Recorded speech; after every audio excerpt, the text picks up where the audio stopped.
A couple of months ago, I ran out of Ardbeg 10. I had an Ardbeg 10 going since sometime last summer. And yeah, as things go, especially during the winter months, things like peated Islay single malts tend to get consumed. And at that time, I had an empty spot on my bar over there for a peated single malt because the Ardbeg 10 was done. So I went down to the liquor store and I saw Ardbeg 10, Ardbeg Ugadal, and this one. This one here is the Ardbeg Perpetuum, and that is what the front of it looks like. It is a 200 anniversary edition, as there have been several 200 anniversary editions of Islay malts. There was the, let's see, what was that? There was the Lagavulin 8, which was a 200th anniversary celebration release. There was also the Lefroy Galore. That was also a kind of 200 anniversary edition. I still have about half a bottle over there on my bar. And there was this Ardbeg Perpetuum. Now I went past this thing a few times and thought, well, it's not cheap, it's pricey. But if something comes along only once every 200 years, and especially since there is no more of this stuff on the shelves, I managed to get one of the last bottles. If not the last one. I think it might have been the last one. Well, before doing any reading of the contents on the box, I'm going to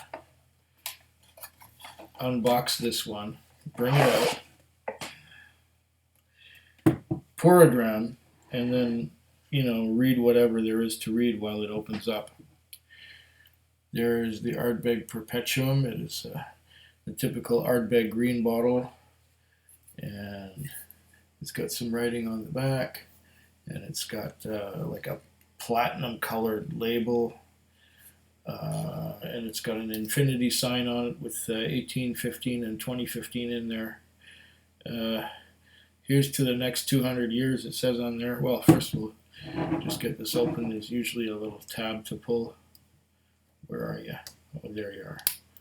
Ardbeg, for some reason, likes to put their tabs in the other direction from the other bottlers, from the other whiskeys. I don't know why, but they do. So you have, instead of pulling this way, you pull that way. Okay, come on.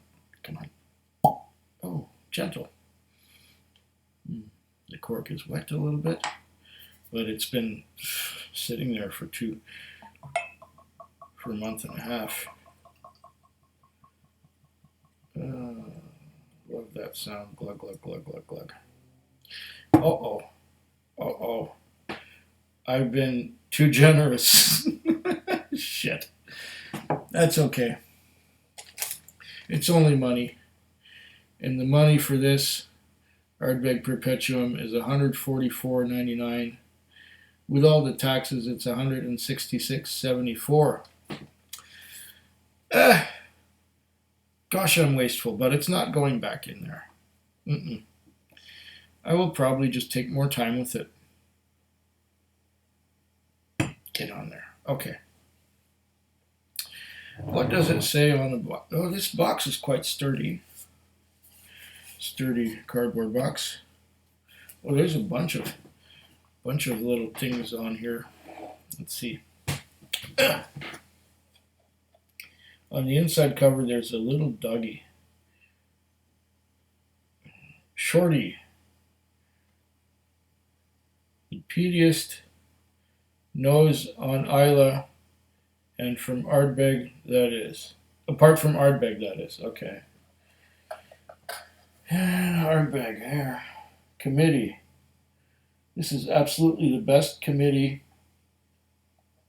that I have ever sat on, and the only one that meets at midnight beside a Celtic cross.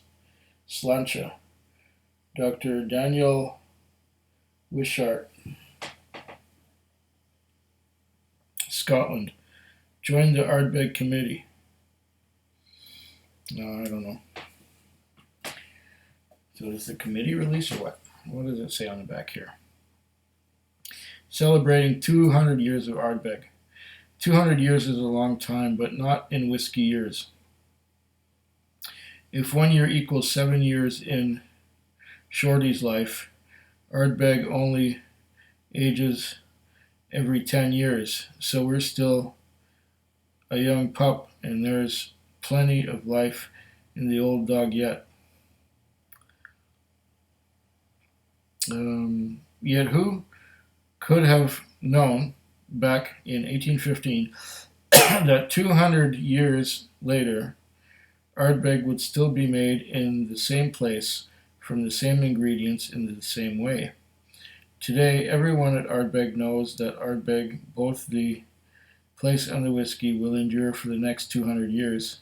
So on this momentous occasion, our 200th anniversary, we raise a glass to the past and present the future, safe in the knowledge that there will never be a robot that could take the place of the people who make Ardbeg. We pledge Ardbeg will never be automated or simulated, only ever celebrated. Aha! Here's to the next 200 years, it says. There's a bunch of writing around this. Okay. Where does this begin? Times change, but Ardbeg remains, which is why no synthetic nose or taste buds will ever come close to replicating the skills of our whiskey creators, and no man-made machine will ever be capable of producing man-made whiskey, because times change, but Ardbeg remains. Okay. It goes around and around. Ardbeg Distillery Limited, 47.4% alcohol by volume and 750 mils. I think I already told you what I paid for this. Nothing else in here. And does it say anything different on the bottle? I did show you this already, didn't I? Yeah. Okay. On the front, Islay single malt, here's to the next 200 years. A never-ending, rich and enticing combination of classic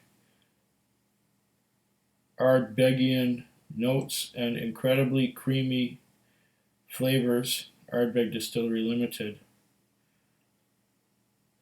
Islay, and so on, distilled and bottled in Scotland. I told you already, 47.4. And is there anything salient on the back here? The past, present, and future in a glass. Classic. Notes of Ardbeg's yesteryear. I need more light. Yesteryear. On the nose is mellow, rich, enticing. Ardbegian flavors mingle with black chocolate, treacle, and nutty oak. Then the standing on Ardbeg's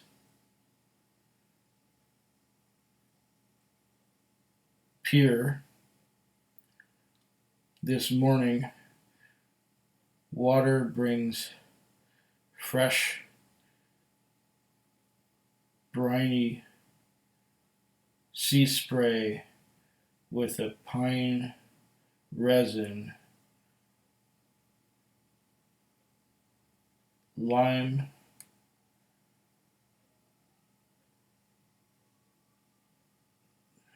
something note, lime top note, okay, for a remarkably fresh bouquet on the palate. Robust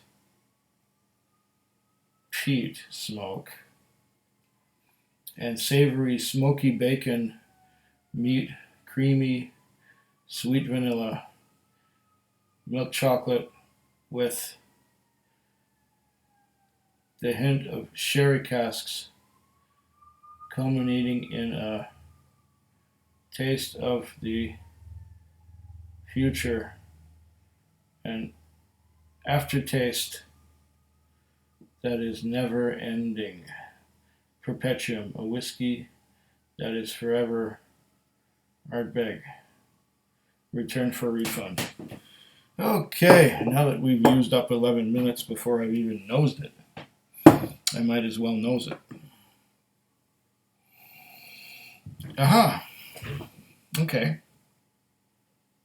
I get peat. I'm getting sherry. I do get the bacon. Yes.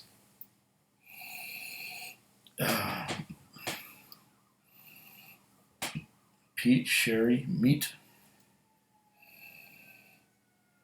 Oh, that is quite a nose. That is. There's a barbecue. There's the sherry and the peat. This reminds me quite a bit of Corey Vrecken.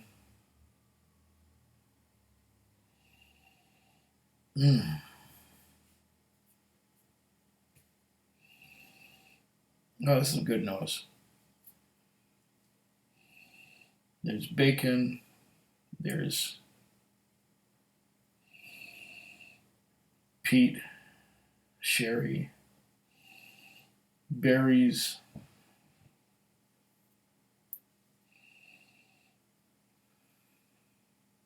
bonfire, smoke. It's like sitting next to a campfire and the smoke is wafting when the wind changes. The little breeze changes in your direction. Bacon and eggs in the morning.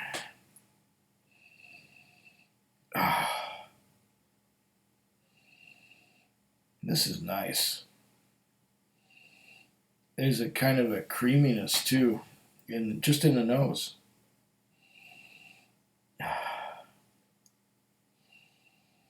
It's like a Bailey's Irish cream with peat. And yeah, it's kind of briny too.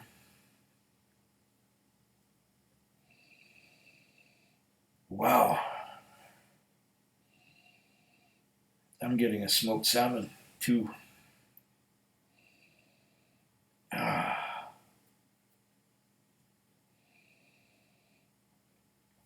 Sea spray, yeah.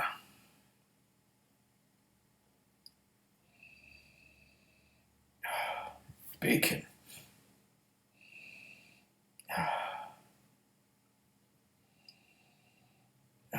I'm getting a little bit of an alcohol burn too.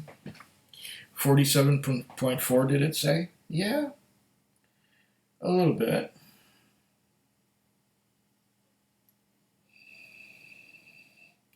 Delicious. Well, maybe it'll smell different after I taste it.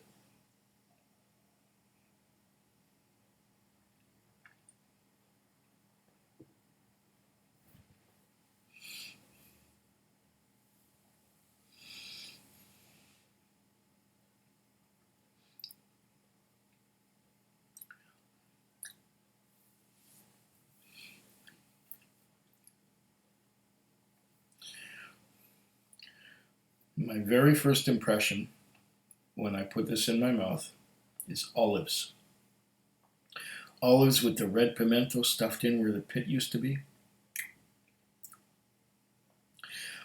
I'm getting a chocolate note, a dark chocolate note. I'm getting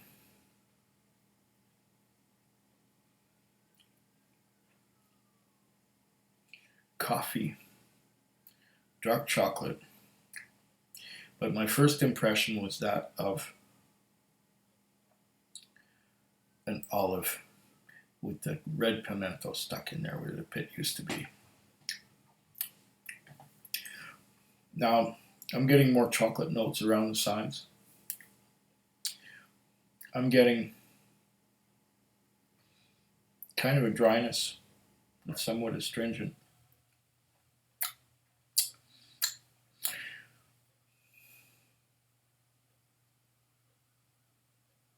There's got to be more. I think it needs to open up a little. That was the very first.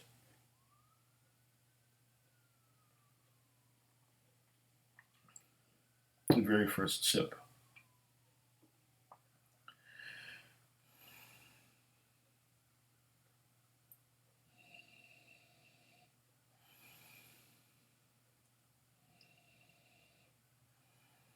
The nose is changing, probably because of that first sip. There's the bacon and sherry again. There is the smoke. Yes, there is peat smoke. There's the briny, salty.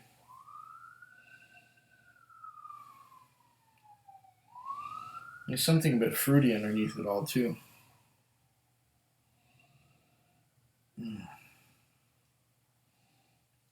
This is quite complex. Let's try the flavor again.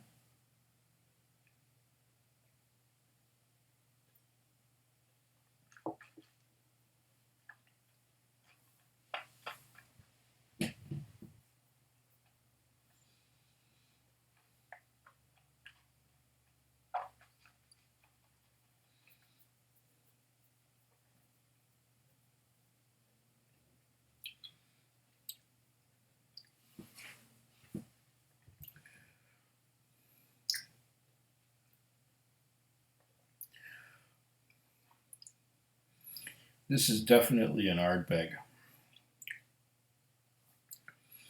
but it's leaps and bounds more complex than the Ardbeg 10. There is peat.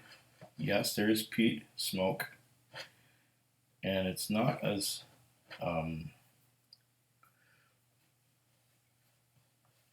it's a little bit more subtle. But it's balanced with the sherry cask influence that's in there. I'm still getting a bit of a burn.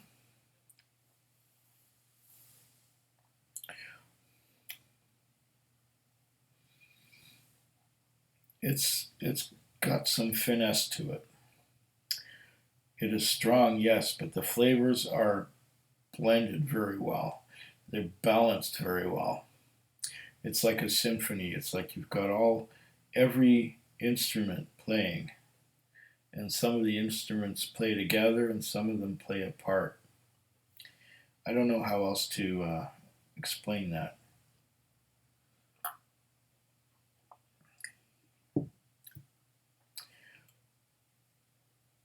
Fine whiskey.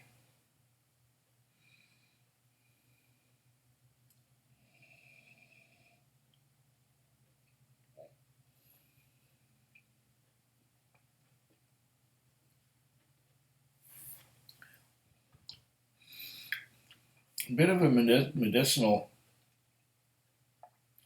iodine thing going along with the salty briny spray from the sea.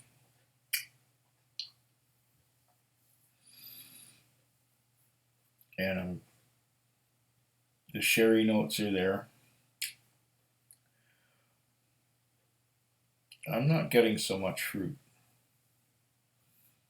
but there's the peat smoke, and it. Well, let's see if adding just a little bit of water will do anything to it. Okay, just a little bit. Oh. I spilled more than went into the whiskey.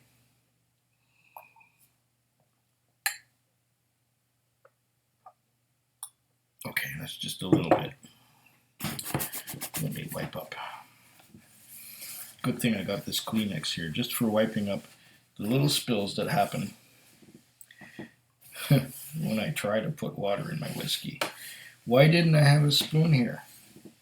You know what? I need a crew. I need a crew to set me up and make sure everything is right before I press the record. Oh, we've been going on for a while, haven't we? Oh well. Okay.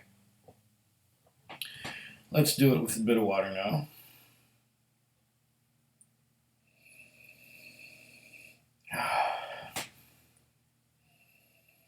The nose is once again complex. I'm getting bacon and sherry. Peat smoke.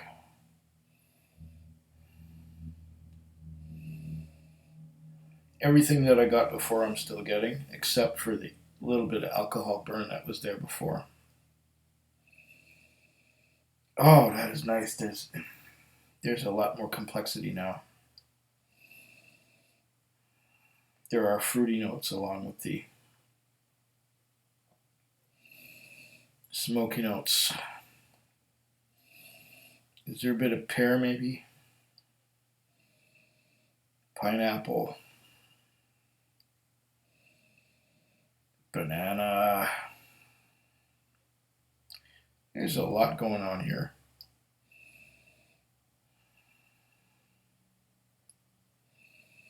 And now I get vanilla. There's vanilla as well underneath all that smoke. Yes. It smells creamy.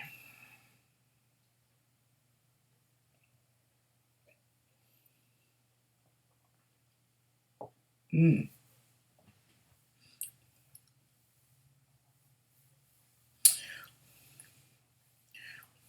Mmm. The water taste takes the harshness away. It takes the burn away. It adds a bit to the brine. It's more briny than it was before. Meanwhile, it's more fruity, and there's a creamy caramel note in the palate that wasn't there before. Mm.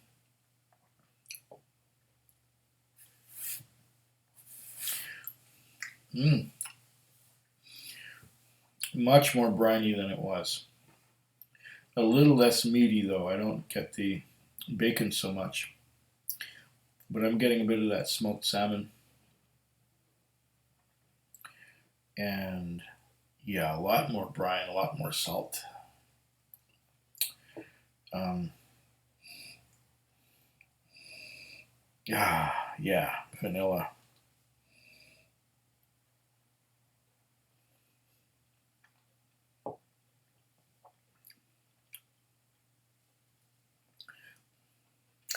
The vanilla meets the brine, and then there's a fruity sherry note that sort of is balanced in there. It's like a three-way balance. It's brine and it's cream and it's smoke and it's fruit. It's like a four-way balance, and these four elements are pulling each in their own direction, and what you get in the middle is a balance of all four. What did I say? Vanilla, smoke, brine, and fruit. Lovely. This is without a doubt the nicest Ardbeg I've ever had. And on that note, Slencha. Food Quig. Food Quig. Food Quig. Food Quig. Food Quig. Yeah.